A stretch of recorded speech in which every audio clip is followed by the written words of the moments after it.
Phone নিয়ে চলে যায়। কি করছেন এখানে, কি করছেন?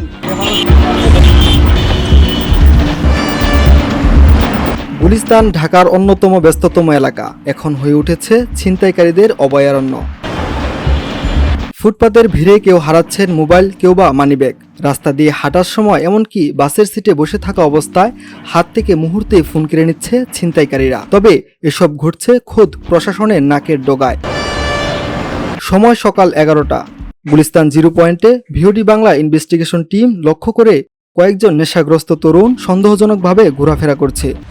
তবে খোঁজ নিয়ে জানা গেল তাদের বেশিরভাগই ছিনতাই চক্রের সদস্য। সাধারণ মানুষ বলছে প্রতিটি জায়গায় 10 থেকে 15 জনের দল থাকে। ছিনতাই চলছে পুলিশের নাকের ডগায়, কিন্তু অজানা কারণে নির্বিকার পুলিশ। কেউ মোবাইল বা মানিব্যাগ হারালে থানায় গেলে কোনো সমাধান পাওয়া যায় না, উল্টো পুলিশের নানা প্রশ্ন।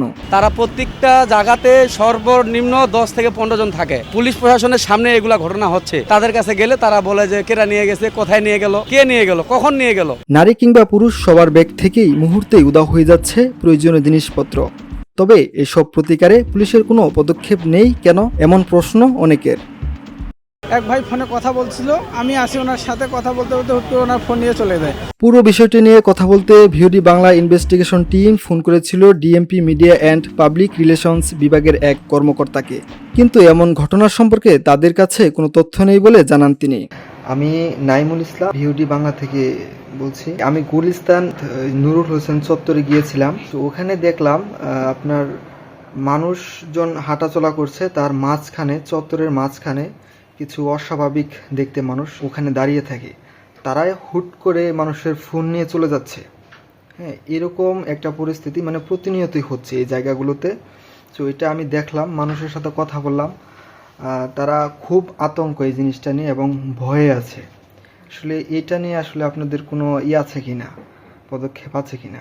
এটা তো যেহেতু আপনি বললেন, আমরা জানতে পারলাম। তো ওখানকার যে সংশ্লিষ্ট যে বিভাগ আছে, আপনার থানা আছে এবং যেজন আছে, তাদের সাথে আমরা কথা বলে জিনিসটা তাদেরকে অবগত করবো যে এই ধরনের ঘটনা আছে। তথ্যসূত্র বলছে রাজধানী ও আশেপাশের এলাকায় প্রতিদিন ঘরে প্রায় 300টিরও বেশি ফোন ছিনতাই হচ্ছে। ছিনতাই বা চুরি হওয়া ফোনের প্রথম গন্তব্য রাজধানীর উপকণ্ঠ সাভার, যেখানে পরিবর্তন করা হয় ফোনের international mobile equipment identity IMEI নম্বর। তারপর বিক্রির জন্য প্রস্তুত করে বিভিন্ন মার্কেটের দোকানগুলোতে সাপ্লাই দিচ্ছে একটি চক্র। তারা রাজধানীকে কয়েকটি ভাগে ভাগ করে সীমানা নির্ধারণ করে ছিনতাই কার্যক্রম চালাচ্ছে বলেও গোয়েন্দা তথ্য রয়েছে। পুলিশের হিসাবে রাজধানীর 16টি এলাকায় প্রতিদিন ঘটছে শতাধিক ফোন ছিনতাইয়ের ঘটনা, যার মধ্যে গুলিস্তান, গাবতলী, মিরপুর, শ্যামলী, আদাবর, মোহাম্মদপুর ও ধানমন্ডি এলাকায় সবচেয়ে বেশি সক্রিয় রয়েছে এসব চক্র। কর্মজীবী ও ব্যস্ত রাজধানীবাসীর গুরুত্বপূর্ণ এলাকাগুলোতে দিনে দুপুরে ঘটছে এসব কর্মকাণ্ড, যে কারণে নিরাপত্তাহীনতার পাশাপাশি আশঙ্কা দেখা দিয়েছে জনজীবনে।